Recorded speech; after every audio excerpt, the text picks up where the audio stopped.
জামাই? বলো বউ। আমি তো জামাই হয়ে গেলাম, কিন্তু বিয়ে করলাম না।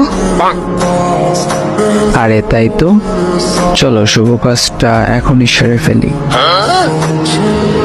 আচ্ছা চলো চলো। অসংখ্য screenshot, call record, romantic pic, like comment সাক্ষী রাখিয়া 101টা ভবিষ্যতের কিউট বাচ্চার বাবা ধার্য করিয়া আপনি কি বিয়েতে রাজি? বলেন মা কবুল। কুত্তা, আমাকে কি তার বাপের সাথে বিয়ে দিতাছোস? মা বলিস কেন?